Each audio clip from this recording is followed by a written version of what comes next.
শেষ পর্যন্ত ডক্টর ইউনূস সরকার ব্যর্থ।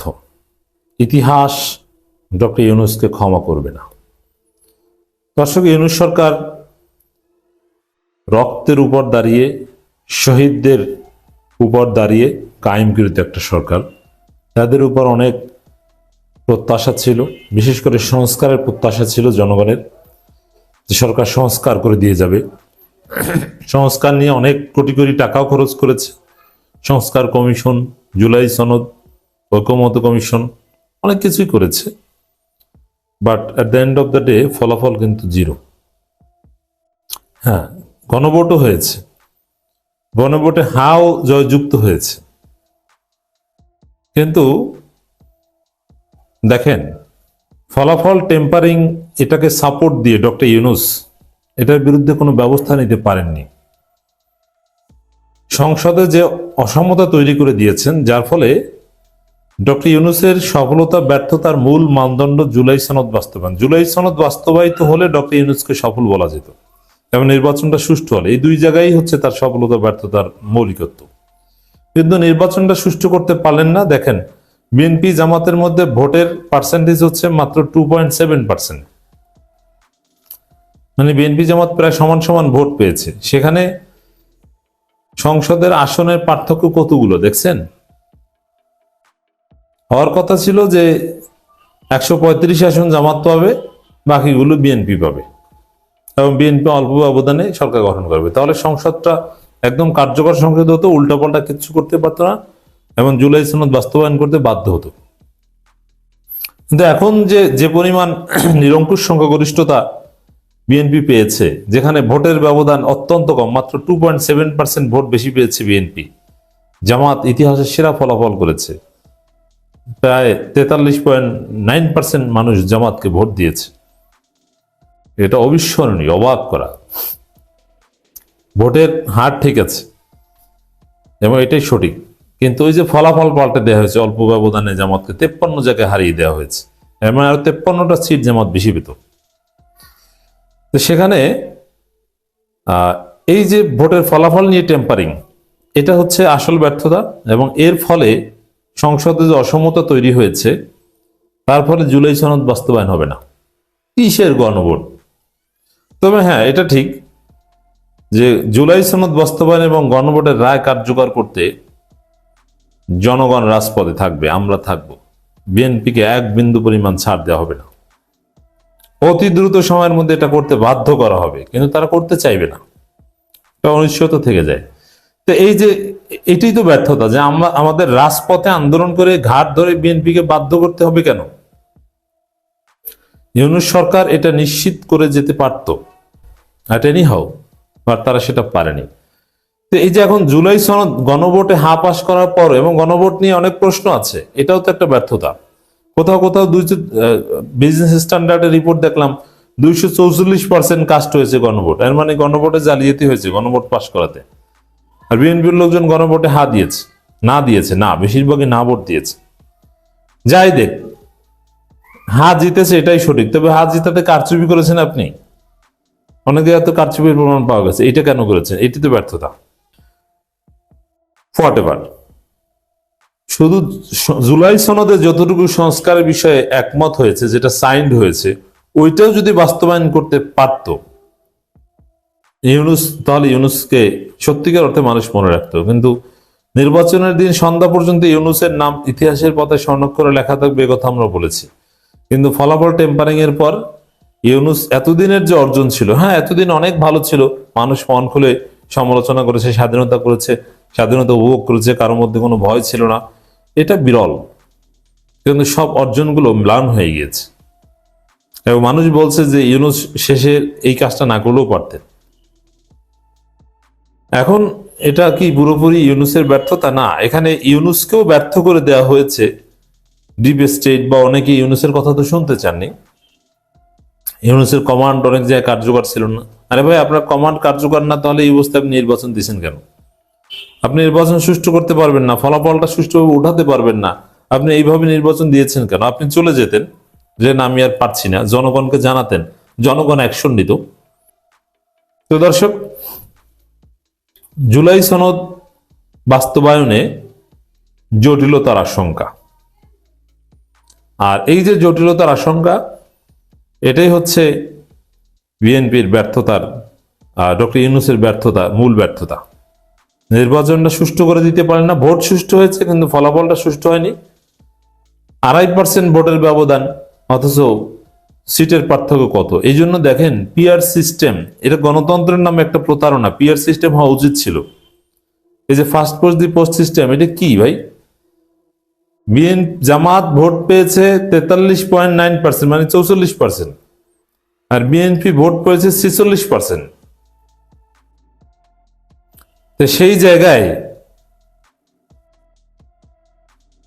জায়গায় এত সিট পার্থক্য কিভাবে হয়?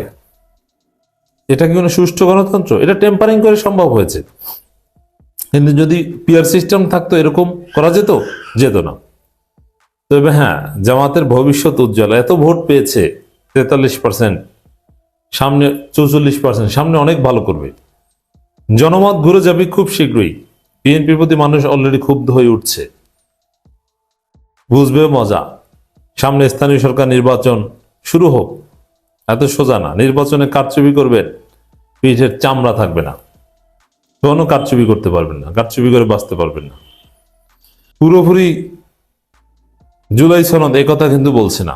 এবং বিএনপির যে ইশতেহার, সেখানেও তো জুলাই সনদের সাথে অনেক কন্ট্রাডিকশন রয়েছে। উচ্চকক্ষে পিআর সিস্টেম দ্বারা করবে না। উচ্চকক্ষে পিআর সিস্টেম করলে তো জামাত বিএনপি প্রায় সমান সমান হয়ে যায় 100 আসনের মধ্যে, কারণ ভোটের পার্সেন্টেজ কিন্তু প্রায় কাছাকাছি। উচ্চকক্ষে পিআর করবে না, এটা নিয়েই তো বিএনপি বেকায়দায় পড়বে। কারণ বিএনপির ইশতেহারে উচ্চকক্ষে পিআরের বিরোধিতা করা হয়েছে। উচ্চকক্ষের ক্ষমতাকে তাদের ইশতেহারে কমিয়ে দেওয়ার কথা বলা হয়েছে, যেটা জুলাই সনদের পরিপন্থী। ত্রয়োদশ জাতীয় সংসদ নির্বাচনের সঙ্গে অনুষ্ঠিত গণভোটে অংশ নেন 7,40,40,056 জন ভোটার, যা মোট ভোটারের 60.26%। এত মানুষ, মানে যারা ভোট দিয়েছে তাদের মধ্যে মানে 60 পয়েন্ট, তাহলে একটা বড় অংশ গণভোটে না ভোট দিয়েছে। তারা কারা? তারা বিএনপি। হ্যাঁ, আওয়ামী লীগ ভোট দিতে এসেছে বলে মনে হয় না। আওয়ামী লীগের কিছু লোক ভোট দিতে এসেছে। নির্বাচন কমিশনের তথ্য মতে সনদের পক্ষে হা ভোট করেছে 68.07% এবং যেটা 4,80,00,000, তাহলে 4,80,74,422। আর না ভোট করেছে 31.93%। এরা কারা? এরা বিএনপি। 2,25,00,000 মানুষ না ভোট দিয়েছে। 2,25,65,627টি। দে আর বিএনপি। এর মানে কি তাদের এটা নিয়ে দুর্বিসন্ধি আছে? এখন শুরুতে বলছে যে অক্ষর অক্ষরে পালন করব, এক পর্যায়ে বলবে সম্ভব হচ্ছে না। সংসদ গঠন করেছেন কি জন্য? সংসদে সিদ্ধান্ত নিয়েছে। সংসদে তো তারা যেটা বলবে ওইটি পাস, তাদের 2/3 মেজরিটি আছে। বলবে যে সংসদ সিদ্ধান্ত নিয়েছে যে এইটা এইভাবে। তখন এই জুলাই সনদ, গণভোট ও মুক্তমুখ এগুলো কিচ্ছু বলে। এমনকি গণভোটকেও তারা সরিয়ে দিতে পারে। এমন ভারতের অ্যাসাইনমেন্ট আছে বিএনপির প্রতি যে গণভোটকে বাতিল করে দাও। এগুলো কিছু না। সংসদ গ্রহণ করেনি, আমরা কি করব? আসলে কিছু করা থাকবে না।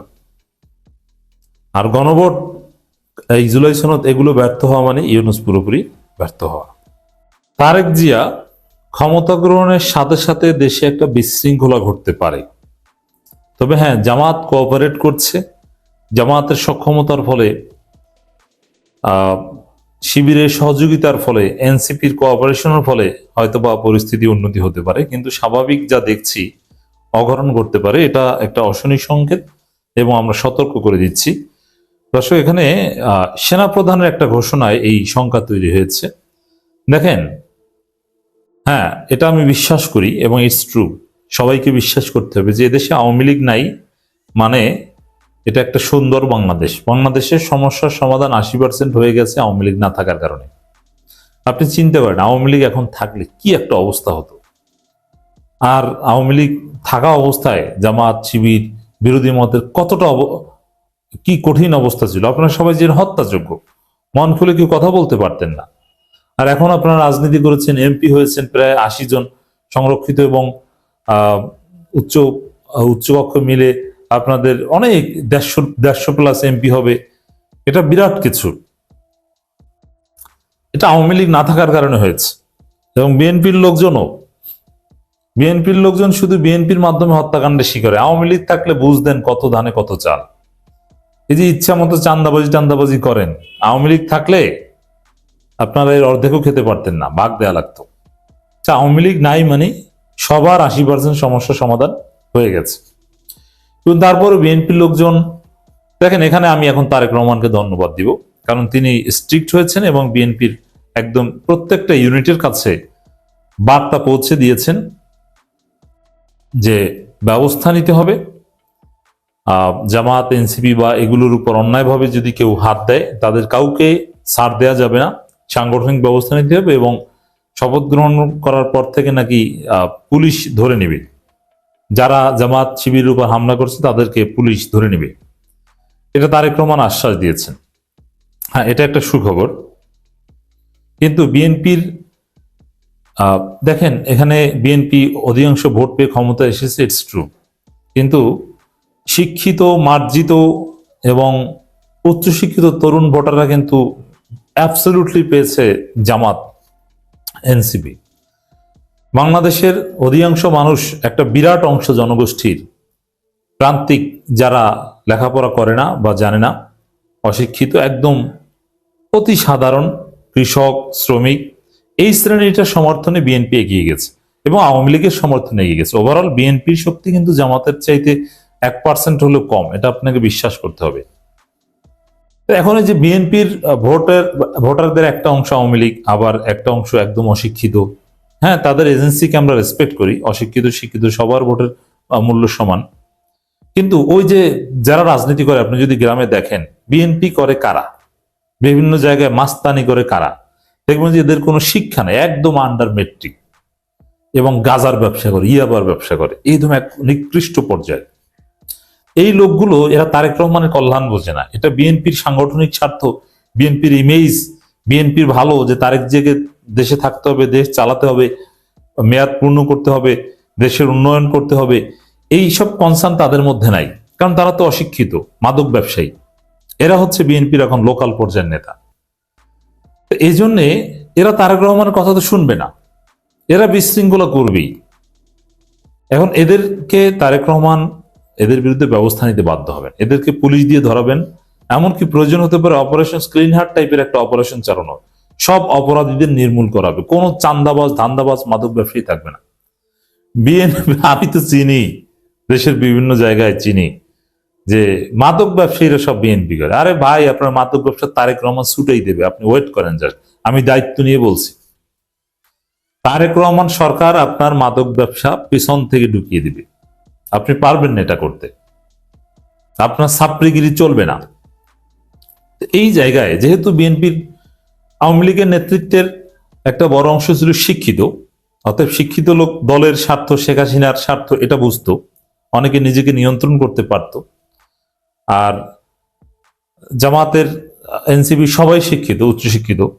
আর বিএনপির হচ্ছে যারা এই অপকর্ম করে এরা অশিক্ষিত। এরা বিএনপি, তারেক রহমান এগুলো বোঝে না, তাদের স্বার্থ বোঝে না। যার ফলে তারেক রহমান ক্ষমতা গ্রহণের পর তারা বেপরোয়া হয়ে উঠতে পারে, সম্ভাবনা রয়েছে। বিএনপি সাংগঠনিক অ্যাকশনে যে কাজ হয় না, এটা তো আমরা জুলাই আগস্টে দেখেছি, জুলাই আগস্টের পর থেকে, 24 আগস্টের পর থেকে। কারণ বহিষ্কৃত হয়েও তারা চাঁদাবাজি করে, আর বহিষ্কারকে কেউ ভয় পায় না।